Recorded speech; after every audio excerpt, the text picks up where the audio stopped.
Hello students, class 11 biology. अब इसमें हम आपको इसके पहले जो है कोशिकीय श्वसन के बारे में समझाए थे। उस कोशिकीय श्वसन में ग्लाइकोलिसिस और क्रेब्स साइकिल ये दोनों पूरा हो गया था। आज हम जो है आपको श्वसन गुणांक बता रहे हैं। तो श्वसन गुणांक आप जानते हैं, जब ऑक्सीजन श्वसन की क्रिया होती है, उस ऑक्सीजन श्वसन की क्रिया के दौरान जो है ऑक्सीजन का उपयोग होता है और कार्बन डाइऑक्साइड क्या होती है, रिलीज की जाती है। तो श्वसन जो है श्वसन गुणांक जो होता है वह प्रक्रिया होती है जिसमें कार्बन डाइऑक्साइड जो होती है वह मुक्त होती है और ऑक्सीजन का उपयोग किया जाता है। क्लियर? तो श्वसन के दौरान यह मुक्त हुई कार्बन डाइऑक्साइड और उपयोग में लाई गई ऑक्सीजन के अनुपात को हम श्वसन गुणांक करते हैं। श्वसन के दौरान मुक्त कार्बन डाइऑक्साइड का आयतन और उपयोग में लाई गई ऑक्सीजन के आयतन के अनुपात को श्वसन गुणांक कहते हैं। देख लीजिए, श्वसन गुणांक आरटी बराबर मतलब श्वसन गुणांक आरटी बराबर होता है मुक्त कार्बन डाइऑक्साइड का आयतन, मुक्त कार्बन डाइऑक्साइड का आयतन बटे उपयोग में लाई गई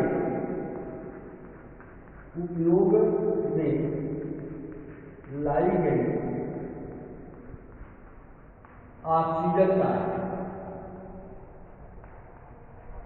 इन आयतनों के अनुपात को उपयोग में लाई गई ऑक्सीजन का आयतन, इन आयतनों के अनुपात को हम श्वसन गुणांक करते हैं।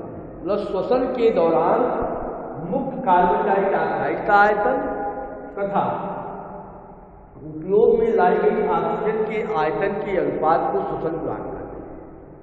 जैसे एग्जाम्पल के तौर पर जैसे कार्बोहाइड्रेट है, तो कार्बोहाइड्रेट आप लोग जानते हैं C6H12O6 + 6O2 और इससे बनता है आपका है 6CO2 + 6H2 यह प्लस एनर्जी। ठीक, अगर आपसे पूछा जाए कि कार्बोहाइड्रेट का श्वसन गुणांक क्या होगा, तो आप जो है इसके आधार पर आप बनाएंगे, मतलब जो है मालूम कर लेंगे कि कार्बोहाइड्रेट का श्वसन गुणांक कितना होता है। यह तो कार्बोहाइड्रेट का जो श्वसन गुणांक होता है, देख लीजिए मुक्त कार्बन डाइऑक्साइड का आयतन, तो कार्बन डाइऑक्साइड कितना मुक्त हो रही है 6, तो यहाँ पे होता है कार्बोहाइड्रेट का जो है R2 हो जाएगा कार्बोहाइड्रेट का श्वसन गुणांक ये हो जाएगा। अब आप जो जानते हो ऊपर दिया गया है मुक्त कार्बन डाइऑक्साइड का आयतन, कार्बन डाइऑक्साइड कितना मुक्त हो रही है 6CO2 और ऑक्सीजन कितना उपयोग लाई जा रही है 6O2। ठीक है, और ये बराबर हो जाएगा 6/6, ये कट जाएगा बराबर। इसका मतलब क्या हो गया, कार्बोहाइड्रेट का जो है श्वसन गुणांक कितना होता है 1 होता है। इसी तरह हम वसा का श्वसन गुणांक निकालेंगे, प्रोटीन का श्वसन गुणांक निकालेंगे, कार्बनिक अम्ल का निकालेंगे। तो यहाँ पे हमने एक का निकाल के बताया। उसी तरह वसा का श्वसन गुणांक होगा, प्रोटीन का श्वसन गुणांक होगा, तो सबके श्वसन गुणांक क्या होंगे, अलग होंगे। अब यहाँ याद करने वाली क्या चीज़ है, पहली चीज परिभाषा आप याद करिए कि श्वसन गुणांक क्या है। कि श्वसन क्रिया के दौरान मुक्त कार्बन डाइऑक्साइड का आयतन और उपयोग में लाई गई ऑक्सीजन के आयतनों के अनुपात को श्वसन गुणांक कहते हैं। यहाँ पर कार्बोहाइड्रेट का जो श्वसन गुणांक होता है वह 1 होता है, वसा और प्रोटीन का श्वसन गुणांक जो होता है वह 1 से कम होता है, और कार्बनिक अम्ल का जो श्वसन गुणांक होता है वह 1 से अधिक होता है। ये आप याद रखिएगा, ये इतना आपको याद करना, बस इतना ही पूछा जाता है, इससे अधिक नहीं पूछा जाता है। ठीक, अब इसके बाद श्वसन गुणांक के बाद आपने अगला जो स्टेप आपका आता है वह आता है किण्वन की क्रिया। किण्वन हमने आपको एक बार समझाया कि किण्वन जो होता है फर्मेंटेशन क्या होता है। देख लीजिए, ये श्वसन गुणांक हो गया। अब इसके बाद आता है दूसरा जो है वह आपका आता है किण्वन। ये है किण्वन, आप पढ़ सकते हैं। किण्वन या परमाणु।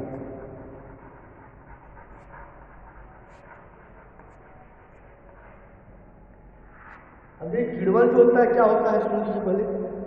किण्वन जो होता है ट्रांसफर होता है, जो इष्ट होता है, इष्ट एक कवच होता है, उसमें पाया जाता है, उसके द्वारा होता है। तो किण्वन की क्रिया जो होती है अधिकांशतः सूक्ष्म जीवों के द्वारा होती है। जब सूक्ष्म जीवों के द्वारा अनाशी श्वसन की क्रिया होती है उसे हम किण्वन कहते हैं। या दूसरे में कहें कि जब श्वसन की क्रिया जो है सूक्ष्म जीवों जैसे जीवाणु, कवक आदि के द्वारा होती है, जिसमें कार्बोहाइड्रेट का क्या होता है, अपूर्ण ऑक्सीकरण होता है, जिसके फलस्वरूप जो है वह क्या बनता है, जिसके फलस्वरूप जो होते हैं वह एथिल अल्कोहल बनता है, या लैक्टिक अम्ल बनता है, या एस्टिक अम्ल का निर्माण होता है। तो कर्मलव के हमारा सीधा सा मतलब सुनिए कि श्वसन की जब क्रिया जो होती है, जब होता है ऑक्सीजन की अनुपस्थिति में सूक्ष्म जीवों के द्वारा जब होती है उसे हम किण्वन कहते हैं। और इसमें क्या होता है, जो कार्बनिक पदार्थ होता है या कार्बोहाइड्रेट है, ग्लूकोज है, तो कार्बनिक पदार्थों का अपूर्ण ऑक्सीकरण होता है, जिसके फलस्वरूप एस्टिक अम्ल, लैक्टिक अम्ल जो है एथिल अल्कोहल आदि का निर्माण होता है। ठीक है, यह जो है किण्वन की क्रिया कहलाता है। और किण्वन जो होता है कि वह जो क्रिया होती है वह हमारे लिए लाभदायक और हानिकारक दोनों होती है। ठीक, समझ बात आ गई। तो किण्वन अगर पूछा जाए किण्वन किसे करते हैं, तो आप बताएंगे अनेक जो सूक्ष्म जीव होते हैं जैसे जीवाणु और कवक होते हैं, उनमें ऑक्सीजन की अनुपस्थिति में कार्बनिक पदार्थों का अपूर्ण ऑक्सीकरण होता है, जिसके फलस्वरूप जो होते हैं एस्टिक अम्ल का निर्माण होता है, या जो है एथिल अल्कोहल का निर्माण होता है, या अगर जंतुओं की मांसपेशियों में देखा जाए तो वह लैक्टिक अम्ल का निर्माण होता है।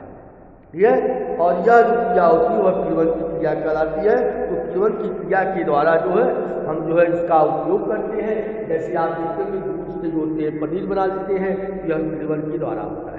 या फलों का जो आप देखते होंगे फलों का जो स्वाद होता है, उसका रस जो होता है वह हल्का तीखा कसैला होता है, वह भी किण्वन के कारण होता है। या आजकल आप देखते होंगे जो जलेबी वगैरह बनाते हैं, जलेबी का जो आटा होता है, जो गुठा होता है, उसमें किण्वन की क्रिया होती है और किण्वन के द्वारा जो है उसका निर्माण करते हैं। तो इडली है, डोसा है, सांभर है, ये सब चीज़ें जो होती है किण्वन की क्रिया के द्वारा जो होता है इनका निर्माण किया जाता है। और ये हमारे लिए लाभदायक और हानिकारक दोनों होते हैं।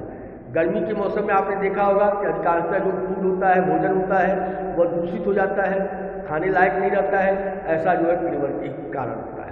तो किण्वन की क्रिया के द्वारा जो होता है कि वह जो होते हैं भोजन दूषित हो जाता है, और दूषित भोजन अगर हम करते हैं तो फूड पॉइजनिंग हो जाती है, या कालरा वगैरह जैसी बीमारियाँ क्या होती हैं, उत्पन्न हो जाती है।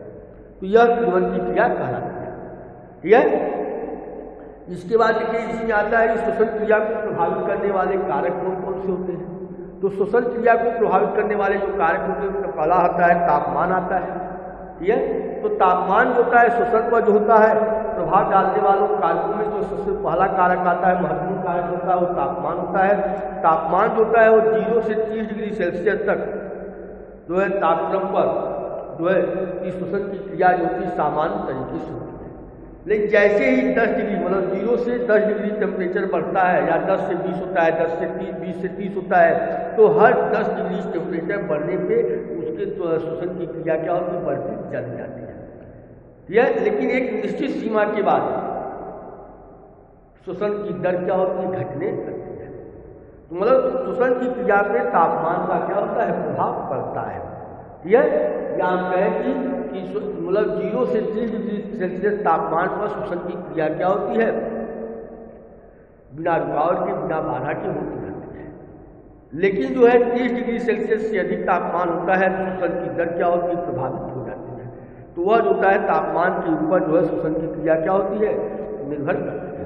इसके बाद होता है ऑक्सीजन की उपस्थिति होती है। तो ऑक्सीजन की उपस्थिति जो होती है, अनुपस्थिति पर श्वसन की क्रिया क्या होती है, प्रभाव डालती है। अगर ऑक्सीजन की उपस्थिति होती है तो कार्बनिक पदार्थों का पूर्ण ऑक्सीकरण हो जाता है, कार्बन डाइऑक्साइड जल और ऊर्जा का निर्माण हो जाता है। अगर ऑक्सीजन की अनुपस्थिति होती है तो वही एथिल अल्कोहल का निर्माण होता है, लैक्टिक एसिड का निर्माण होता है, या जो है जो होते हैं एसिटिक अम्ल होते हैं, लैक्टिक अम्ल, एथिल अल्कोहल आदि बनते हैं। तो ऑक्सीजन की उपस्थिति अनुपस्थिति होती है वो श्वसन की क्रिया पे काफ़ी प्रभाव डालती है। इसके बाद जल आता है। जल की जब कमी होती है तो श्वसन की दर क्या होती है? घट जाती है। अगर जल की मतलब कमी होगी तो श्वसन की दर क्या होगी? घट जाती है। जैसे जो सूखे बीज होते हैं उस बीज में क्या होता है कि जल की मात्रा क्या होती है? कम होती है। इसलिए सूखे बीजों में श्वसन की क्रिया क्या होती है? कम होती है। ठीक है, तो कहने का मतलब होता है कि जल की अगर कमी है तब वहाँ पे जो है श्वसन की क्रिया क्या होती है? प्रभावित हो जाती है। ठीक है, तो श्वसन की दर जो होती है वह जल के ऊपर भी निर्भर रहती है। इसके अलावा प्रकाश होता है। तो प्रकाश जो होता है कि श्वसन की क्रिया जो होती है रात में भी होती है। इसके लिए जो होता है प्रकाश का होना कोई विशेष आवश्यक नहीं होता है, किंतु प्रकाश में प्रकाश संश्लेषण की क्रिया होती है और प्रकाश संश्लेषण की क्रिया के कारण कार्बोहाइड्रेट का निर्माण होता है और जिससे जो होते हैं कि उनकी सांद्रता क्या होती है? बढ़ जाती है। और जब बढ़ जाती है तो वह क्या होता है कि श्वसन की मात्रा पे भी उसका प्रभाव पड़ने लगता है। ठीक है, इसके बाद कार्बन डाइऑक्साइड है। तो कार्बन डाइऑक्साइड आप जानते हैं कि वातावरण में कार्बन डाइऑक्साइड जो होती है कि वह सांद्रता जो कि जब सामान्य रूप से होती है, सामान्य रूप से जब सांद्रता होती है तो पौधे के ऊपर उसका कोई प्रभाव नहीं पड़ता है, लेकिन जैसे जैसे सांद्रता बढ़ती जाती है श्वसन की दर जो होती क्या होती है? कम होती जाती है। ठीक है, तो इस तरह जो कि ये प्रभावित करने वाले कारक होते हैं कि श्वसन की क्रिया को प्रभावित करने वाले कारक में तापमान आता है, जल आता है, ऑक्सीजन आता है, कार्बन डाइऑक्साइड आती है। ये श्वसन की क्रिया को प्रभावित करने वाले कारक होते हैं। ठीक है, इसके अलावा जो होता है कि श्वसन की क्रिया जो होती है कि वह जीवद्रव्य के ऊपर भी निर्भर करती है, जीवद्रव्य की जो दशा होती है उसके ऊपर भी निर्भर करती है और श्वसन में प्रयुक्त होने वाले पदार्थों की सांद्रता जो होती है, मात्रा जो होती है उसके ऊपर भी निर्भर करती है। तो इस तरह जो होता है श्वसन की क्रिया जो होती है यह जो है वह प्रभावित करने वाले कारक हो जाते हैं। इसके बाद जो होता है इसमें आता है एक चीज़ और आती है कि श्वसन की क्रिया को हम एम्फीबोलिक पाथवे भी कहते हैं। जब हम क्रेब साइकिल आपको पढ़ा रहे थे उसमें बताया था कि श्वसन की क्रिया को एम्फीबोलिक पाथवे भी कहा जाता है या पाथवे भी कहा जाता है। अब क्यों कहा जाता है एम्फीबोलिक पाथवे? इसको हम आपको अगले चरण में आपको बताएंगे क्यों कहा जाता है। उसका पूरा मतलब जो होता है उसकी वो समराइज कर दिया जाएगा। ठीक है, तो यहाँ पे आप जो है इतना ही याद रखिए कि मतलब जो होता है श्वसन की क्रिया में फर्मेंटेशन क्या होता है, किण्वन क्या होता है और इसके बाद श्वसन गुणांक क्या होता है, श्वसन क्रिया को प्रभावित करने वाले कारक क्या होते हैं, इसको आप याद रखिएगा। ठीक है, आगे बढ़िए।